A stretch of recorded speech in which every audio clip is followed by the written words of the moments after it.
Boa noite, irmãos. A graça e a paz do Senhor Jesus. Estamos aqui mais uma vez para compartilhar um trecho da palavra do Senhor, a fim de que o nosso coração possa ser edificado. Amém? E o texto que eu quero compartilhar com vocês para a gente meditar está lá em 1 Reis, capítulo de número 18, do verso 41 ao verso 46. É um texto bastante conhecido, mas eu quero convocar você mais uma vez a poder meditar nesse texto para que o Senhor possa trazer luz ao seu coração. Diz assim a palavra do Senhor. Então disse Elias a Acabe: sobe, come e bebe, porque já se ouve ruído de abundante chuva. Subiu Acabe a comer e a beber. Elias, porém, subiu ao cimo do Carmelo e, encurvado para a terra, meteu o rosto entre os joelhos. E disse ao seu moço: sobe e olha para o lado do mar. Ele subiu, olhou e disse: não há nada. Então lhe disse Elias: volta, e assim por 7 vezes. A 7ª vez disse: eis que se levanta do mar uma nuvem pequena como a palma da mão do homem. Então disse ele: sobe e dize a Acabe: aparelha o teu carro e desce, para que a chuva não te detenha. Dentro em poucos, os céus se enegreceram com nuvens e vento, e caiu grande chuva. Acabe subiu ao carro e foi para Jezreel. Até o 45. Amados, como eu falei, esse é um texto bastante conhecido, né? Mas eu queria meditar sobre umas coisas interessantes que me chamaram bastante atenção esses dias. E nossa cidade está sendo banhada por chuva, né? Graças a Deus, o Senhor tem sido bondoso e misericordioso conosco. Mas, amados, eu fiquei pensando, às vezes, nós temos na nossa vida particular, na nossa história, alguns tempos de seca. Alguns tempos em que parece que a chuva não cai na nossa casa, na nossa família, na nossa vida financeira, sobre os nossos sentimentos. Parece aquela sequidão, parece que tudo vai secando dentro do nosso coração e nós clamamos e em alguma medida não conseguimos encontrar resposta ou encontrar uma resposta para essa situação. E aqui, na situação de Elias, não era diferente. A Bíblia diz que Elias orou e a chuva cessou sobre Israel. Mas havia uma razão específica.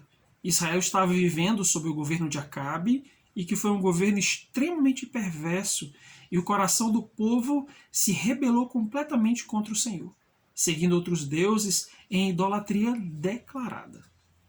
E de repente, como juízo de Deus, veio a seca, a fome e um tempo extremamente difícil sobre aquela nação.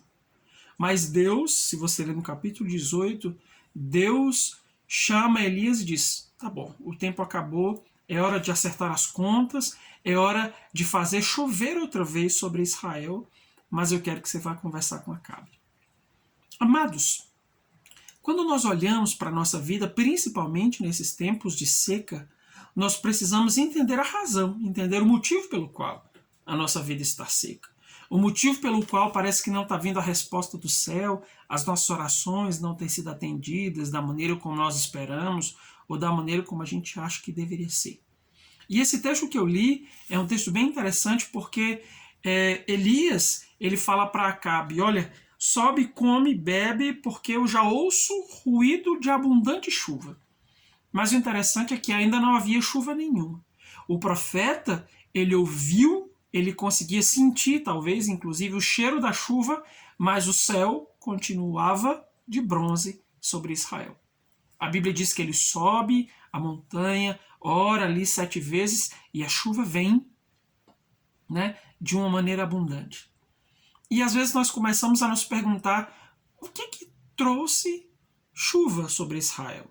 Ou o que dava tanta certeza para Elias, que dava tanta certeza a ele, que haveria chuva abundante sobre Israel, entendendo que o céu continuava completamente aberto, sem nuvens, sem qualquer indício de chuva. E às vezes a gente fica procurando, nesse trechinho que nós lemos, a resposta a essa pergunta. Mas aí eu quero desafiar você a ler um pouquinho antes, no começo do capítulo 18, até esse momento, que certamente algumas coisas vão ficar bem claras para você. Mas eu separei 4 pontos. 4 coisas que haviam acontecido anteriormente e que permitiu que o céu pudesse trazer chuva mais uma vez sobre Israel. Amados, E essas 4 coisas nós precisamos aplicá-las às nossas vidas caso nós estejamos vivendo um tempo de seca, porque certamente tem alguma coisa muito errada com a nossa vida. A primeira delas é a remoção da idolatria. Quando Elias vai diante de Acabe, ele convoca os profetas, na realidade são 450 profetas de Baal e 400 profetas de Azera, ou seja, são 850 profetas ali que estavam constantemente levantando altares, cultuando a seus deuses e poluindo, contaminando a cada dia a nação de Israel. E Elias convoca todos eles para cima da montanha e dá a eles um desafio. Vamos ver quem é Deus, porque quem é Deus vai responder por fogo. E naquele momento aqueles profetas são desafiados, e certamente você já deve ter visto essa história ou lido o que acontece ali em cima, no cume do Monte Carmelo. Baal não responde com fogo, exatamente porque ele não é Deus.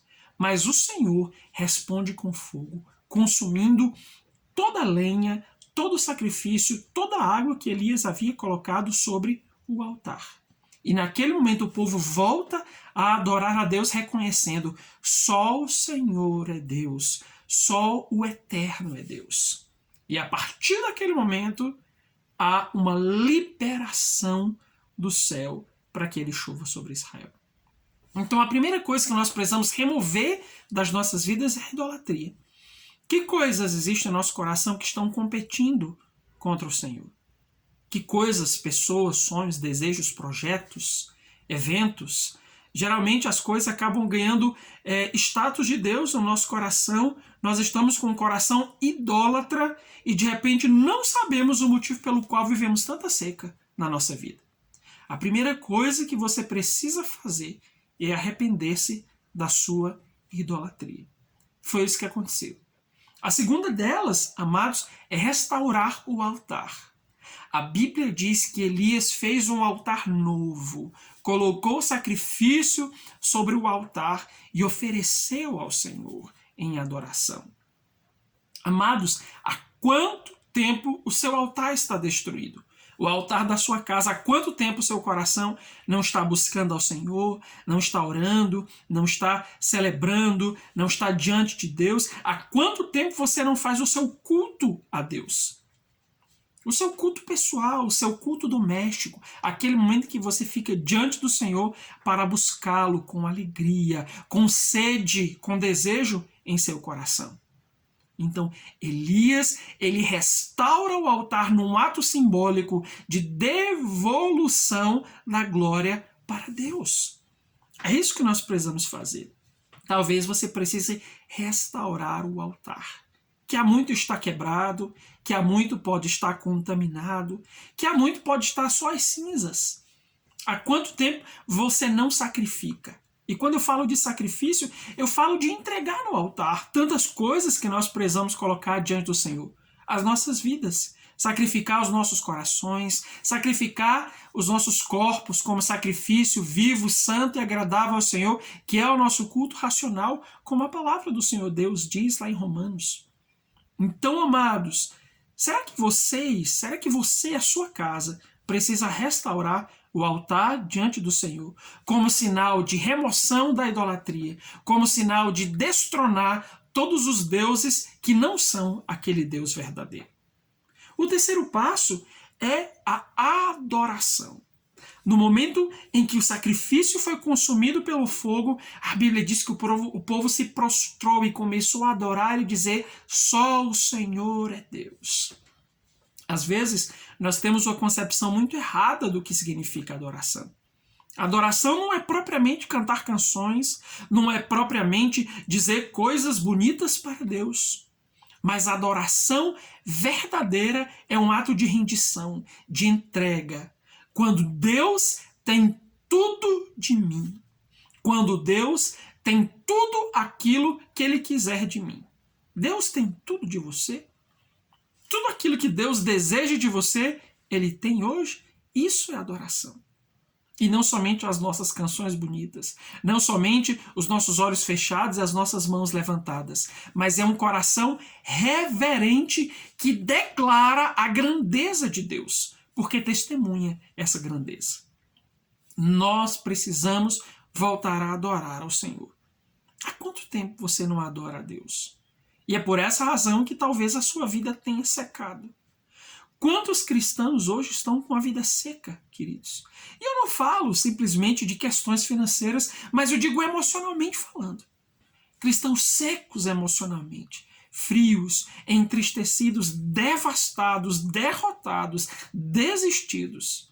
E quando nós olhamos para essa situação, existem deuses operando, existe um altar destruído e existe uma vida de adoração interrompida. Amados, nós precisamos restaurar nossa adoração ao Senhor, devolvendo a Ele tudo que lhe é devido. Tudo que pertence a Ele, nós precisamos devolver. Em quarto lugar, Elias orou insistentemente. Não foi aquela oração meia-boca do obrigado, Senhor, por esses alimentos, em nome de Jesus, amém. Não. Foi uma oração insistente, como quem tem convicção. Sabe, amados, é a convicção, a fé que alimenta o nosso coração e que nos faz estar diante do Senhor. É a certeza das coisas que se esperam e a firme convicção daquilo que não se vê, o nome disso é fé. É essa convicção que moveu Elias para cima do monte e que o fez colocar a cabeça entre os joelhos, como a Bíblia diz, e orar. Orar.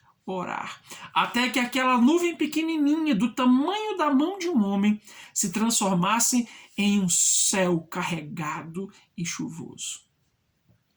Como estão as suas orações?